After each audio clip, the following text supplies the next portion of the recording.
Morning, everybody. What's going on? My name is Jonathan, aka Klein Guy John. What's going on? What is up? Well, just want to say good morning. Hope everybody's having a great start of their day. And for me, well, I'm here in the job in the service van, doing a service today, doing a service call. So just waiting up for, I believe, I don't see anybody. Normally, oh no, oh there it goes, it fell. Yep, that. Hold on, guys. That would be. Oh, I think somebody's right behind me. Could be my boss. Could be somebody else. Who knows? But let's see if I can put this back up. It doesn't fall again. And boy, I don't know what I just did here. Yeah, I pretty much screwed this up. I don't know how I did that. Oh, it's the other way. That's what happened. And I'm just gonna readjust everything here, guys. Give me a second. I just had a little trouble with my cell phone holder here. So, just waiting on my, I believe my boss or somebody from the shop to open up. Um, it's right now 7:32. Normally, someone at 8 or someone from the office by 8 o'clock opens up shop. Normally, it would be my boss, who is most of the time he's always here. Um, he's usually here like around sometimes 6:30. He's in the shop. Whenever I'm doing a service call, I'm always around here at this time. Around that time, 6:15. Around the same time he comes and opens up the shop, and he likes that. I notice he likes the fact that I'm always here on time and early, like an hour. Like actually, I'm here 2 hours early, because what I like to do is I show up around 6 o'clock, 6:15, and I start my day with some McDonald's. And I like to just, take the time and just relax, really, because you don't, normally, a lot of guys, some guys I know actually who do service calls, they show up and you only got maybe, 10 minutes to eat breakfast, and then they, once in a while you hear them say, "Whoa, man, I don't have enough time to, man, I gotta grab something to eat. Didn't get a chance to eat anything, and I woke up and my train was late, and blah, blah, blah." That happens. It happens. Everybody runs late. Here in New York City, especially, the train system is so jacked up. The MTA is, it's really not as reliable as it was years ago. And the problem there is, well, the financial issues with the MTA, and they're just like, they're always trying to raise the fare hike, and nothing's really improving when you're raising the fares. You know, the the whole commute is still the same. Things are still slow. Trains are running late, and from what I hear now, they raised up the. Well, they didn't raise the fare hikes. What they did was they removed the bonus off our Metro card. Meaning, like, if we got a new Metro card, for instance, if I was to get a weekly Metro card for 7 days, normally it's $32. It's $30, but 32 plus that extra dollar. They give you an extra dollar to buy the Metro card, or they give you, I think, what it is, like a 50-cent bonus or something like that, or a dollar bonus in your Metro card when you purchase it in the machines or what have you. And yeah, they're getting rid of that. So in order for what the city doesn't want is, they don't want people in the city here, don't want a $3 fare on the subway trains. Right now, it's currently at $2.75, and I remember before, when I was younger, it was like I don't know, 80 cents, I think, or in the 90s, or a dollar, or 75 cents. And the last time I remember it was just in high school or junior high school, what have you, it was like $1.50. First it was a dollar, then $1.25, then $1.50. It wasn't. I had no problems with that $1.50. Getting on the bus and train. It was good. And then they increased it up to $2. I remember when they increased it up to $2, there was a big, huge MTA strike. The city shut down the MTA subway systems. People were just flocking and freaking out about, flocking to their cars or getting a cab into the city, trying to figure out a way to get to work. And trust me, the massive traffic here in the city. I remember I was in junior high school. If I'm not mistaken, I think I was in junior high school, or oh, I'm sorry, I was in my freshman year in high school, and they increased it to $2, and and just like it was just ridiculous because nobody would pay the $2. So what the workers did was they went on strike because I guess their benefits were going to get taken if they raised the hike to $2. They hiked it to $2. Um, but then they said no, we're gonna raise. I think they raised it from not from $2. They raised it up to $2.25. If I'm not mistaken, they raised it up to $2.25 instead, so that way the workers, all the employees, the employees don't lose their benefits. But I think they ended up. I'm trying to remember if they ended up did. I think they lost they lost dental or something like that. So those of you who work for the MTA and watching this video, let me know what went down that year. It's kind of a little vague for me because I remember like huge crowds on television. You guys were just on a strike, but correct me if I'm wrong. Don't get upset if I'm wrong or anything. But if I'm wrong, I'm wrong. I'm whatever. Correct me. I don't mind. You can leave it in the comment section down below. But going back to it, it's like, wow, that kind of sucks to be a MTA worker and lose that part of the benefits. And if that's not true, then they must have lost something else. But that sucks. And then they said no. I guess they had another strike a year after, or that same year later, that same year or the year after, and they wanted their dental plan or something that was taken from their benefits back into, they wanted it back, in other words. And so they wanted to raise instead of 225, they raised it up to 250. And it was like, oh man, like, whoa, 250, okay. Geez, now we gotta buckle down and tighten up the belt, And it ended up being another strike. And I think I was like my sophomore or junior year in high school. I believe it was my sophomore year in high school, and everything was shut down. Luckily, where I lived at the time, I lived in Queens, in Ozone Park, and I went to Richmond Hill High School, just further out, right off Atlantic Avenue. Those of you who live in Queens, New York City area, if you know where Atlantic Avenue, Richmond Hill High School, and all that is in Queens, you know. You take the Q24 bus and it drops you off on Atlantic and Lefferts Boulevard. I'm sorry, not Lefferts. I believe it was 101st, 103rd. I can't quite remember. And I'm sorry, it was 113th or 114th, one of those two streets. And it'll drop you off there and you just walk to school, walk to the high school. But what I did, I said, screw that. I'm going to save my money. I'll just walk from Ozone Park all the way to Richmond Hill, which I did up and down Atlantic Avenue since freshman year all the way to my senior year. And I saved so much money. My mom was giving me money for the Metro card, and, I was like, all right, but I always walked to school. I kind of felt bad not telling my mom that I didn't take the bus, because I kind of did what my brother did. He used to always walk to school, and my mom would give him like, he used to get the student Metro card, and it was like half fare student Metro card, so you have to pay like 75 cents. It was like a dollar. I think it was like a dollar or something like that, or whatever.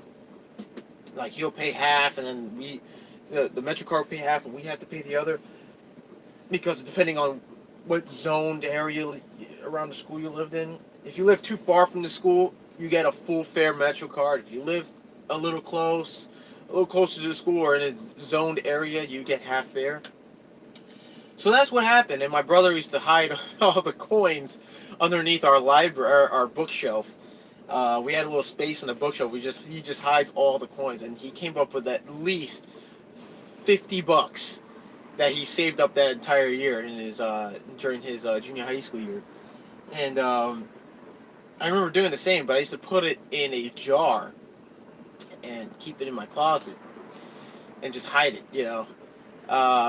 So by the end of my high school year, my fourth year, I saved up like I don't know, close over $100 something, $120, maybe more actually. I probably saved up even more.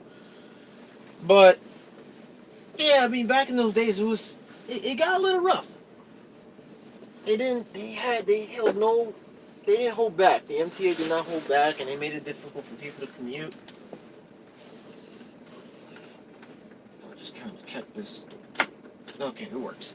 So yeah, people walking by. Some weirdos. I'm in Harlem, by the way, and yeah, they got some weirdos out here. But who am I kidding? What am I gonna do, right? So I got no viewers now, but what I can do is I can share. And I know that most of you guys who are watching this, you're probably at work, just joining in, or just checking it out, which is cool. So I'm gonna do. So I'm gonna tweet out. Let's see, tweet out the link here. I'm gonna share with everyone. I'm gonna do. I'm gonna share with direct message with on Instagram. I got a voicemail. Sorry, brother. I am doing my video. A lot of people are just trying to. Now I'm just sharing. A lot of people are trying to contact me. I got my oldest cousin Rodney from Detroit, from Michigan actually, not Detroit. He's trying to contact me now. But I'm sorry, bro. You're gonna have to, if you want to chat, you can chat up here on the live stream. So yeah, the MetroCard thing is getting out of control. Now they're taking away the bonuses, to make it, even a little harder for people would even, who make 15,000 or less, you know, and it's making it harder for me as well because I mean I make a little more than that, a little bit way more than that, but still, I got other bills to pay. I got my student loans. I got you got utility bills, you got your rent, you got credit cards. You know what I'm saying, and it's staggering. Like everything here in New York City is expensive. But you gotta. I mean, if you're a person, if you're someone who's living outside, who's not from New York City, and you're watching this now, and you're thinking about a career change, or if you're a tradesman, you're thinking about a career change, you want to like come down here because they pay more. Okay, that's great, but you gotta look at the bigger picture here. You come here to New York City, yeah, you'll get paid more, no question about it. But it's now you gotta look at it. Okay, I'll get paid more. Awesome, but there's another factor: living. Cost of living is so high here in New York City.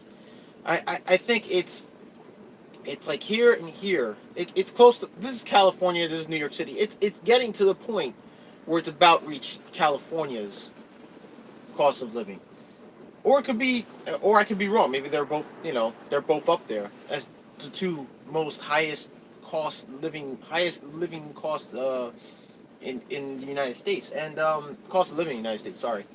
So yeah, if you're coming down here, you best have a really good plan. You gotta. What I would do, okay, if I were you, if you're that guy who's like, yo, I'm gonna come down to New York City. There's a lot of jobs going down, getting offerings, blah blah blah. Okay, great. But you're coming here going after the money, which is everybody is. But here, when you come down to New York City, in the five boroughs, you gotta hustle. You definitely gotta hustle for your money. Like I said, cost of living here is very high. I don't know who this is. Someone's just pulled up.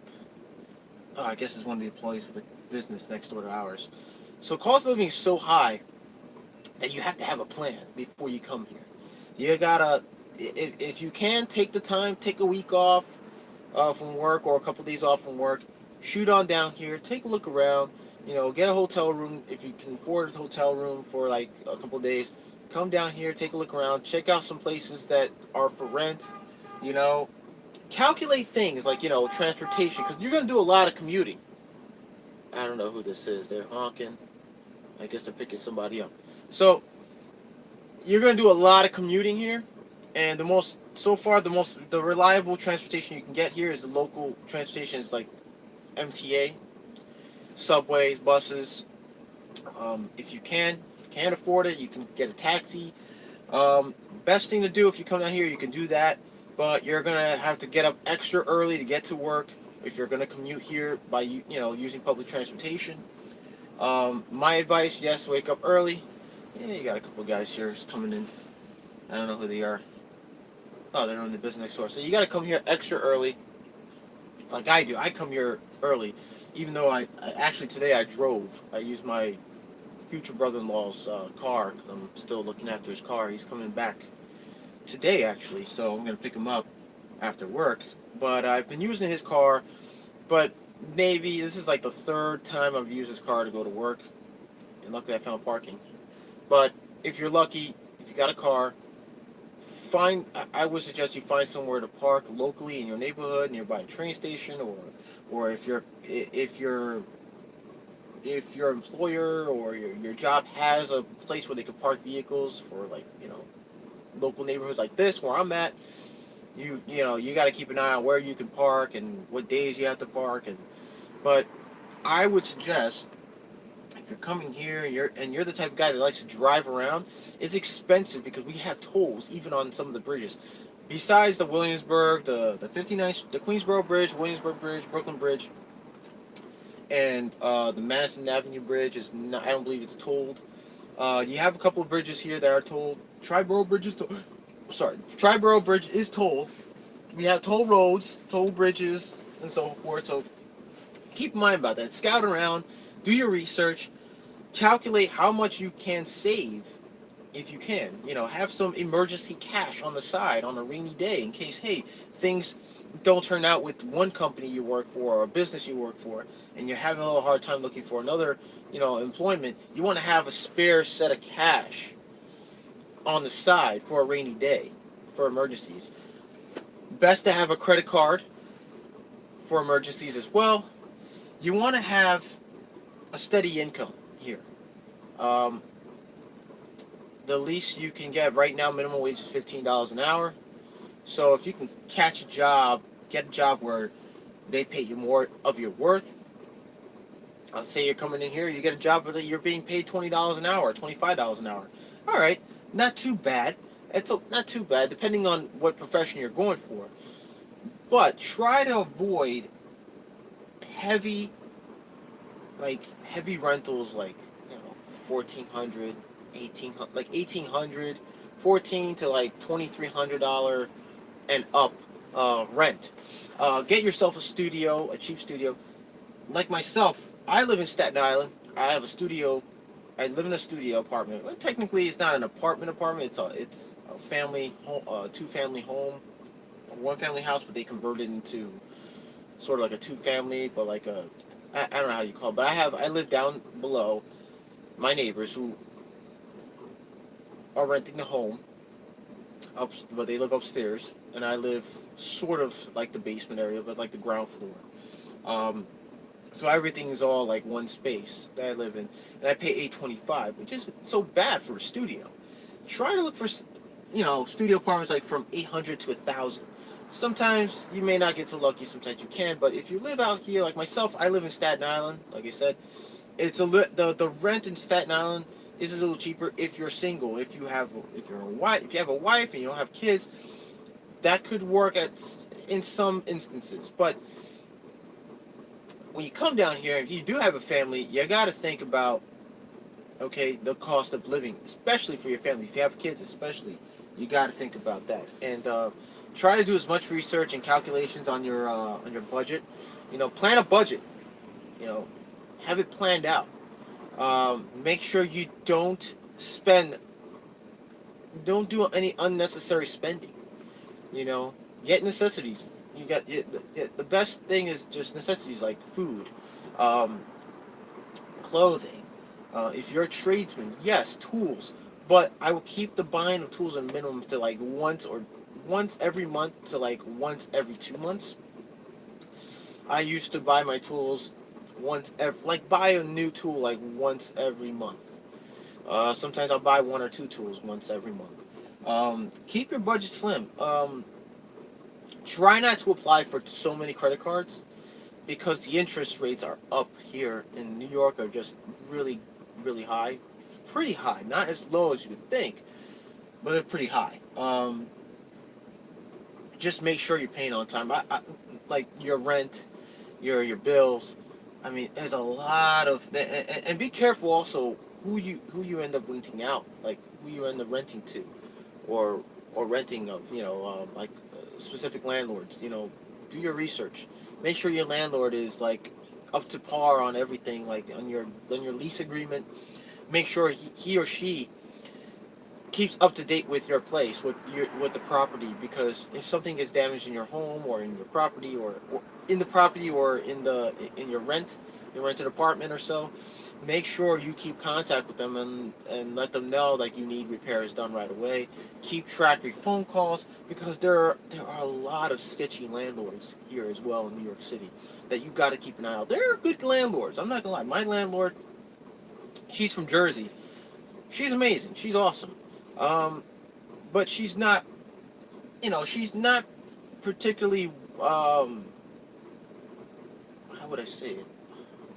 I don't mean to, and if she's watching, I don't mean to, blow you off, and I'm not giving out a name or anything, but she's not so good at knowing a lot too much about keeping a home, keep, maintaining properties. And she has a couple properties in my neighborhood. It's unbelievable, but she's not good at maintaining property too well because she doesn't really know about these, like maintaining a house or keeping maintenance in order.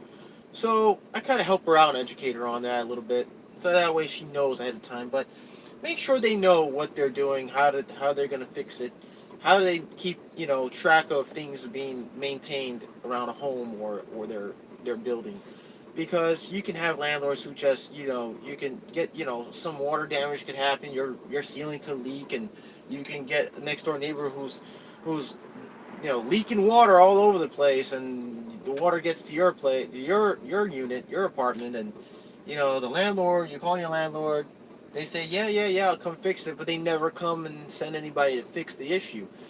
Those are the landlords that just don't care, and they're just taking your money and they're spending it on their fancy cars and homes, and they just don't care. They're just mooching off of you, and then they have the decency, the nerve to turn around at times and raise up your rent. Try to get at least another tip is try to get a 1 year lease. Try the place out for a year.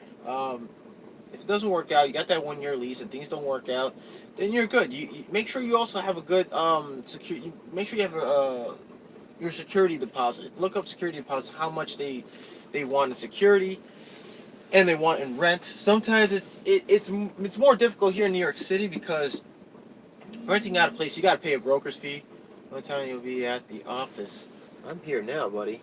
Well, my boss's son is calling me. I'm here now.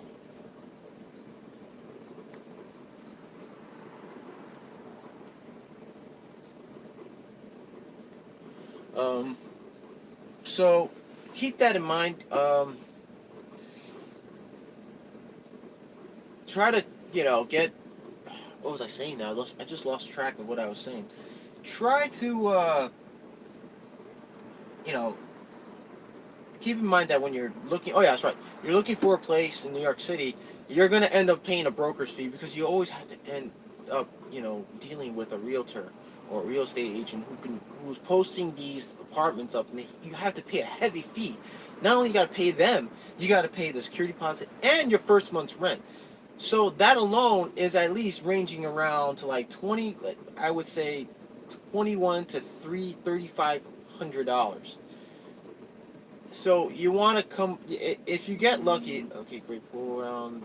Van number 3. There are 2 orders in the garage and jobs for a job in the Bronx. That's weird. We need to load that and deliver before your first stop. Whoa. Whoa. Site. Okay, well, anyways, guys, sorry to cut it short, but I gotta get going. Apparently, somebody's here in the shop. I didn't see anybody come in the shop. So, yeah, it's odd. But let me cut it short. Always do your research. You're coming down here, make sure, um, if you're lucky, find a good landlord that is renting off in their own home or in their own property, and they don't charge a broker fee or a rental fee. So keep that in mind. Do as much research as possible. You don't want to end up with a bad landlord or get scammed as well. Watch out for scams, because these scam artists out here also tend to say, well, this is my property, this is up for rent. You pay the person, they disappear, you show up, and someone else is living there. So that's happened a lot here in New York City. So be very careful and be mindful of all that. So anyways, guys, I gotta get going. I hope everybody has a wonderful day. Take care, guys. I haven't, obviously, we had no viewers. I got no viewers, and everybody's at work right now. It's too early, but I just wanted to, give you guys a heads up. Those of you who are, coming down here, planning on working, and having a career change and coming to New York City, just keep those tips in mind. Keep in mind what I said about, cost of living and, doing your research and making sure you don't get scammed or ending up with a bad, with a really bad landlord. So, anyways, guys, take care of yourselves, and I'll see you guys on the next one. Peace.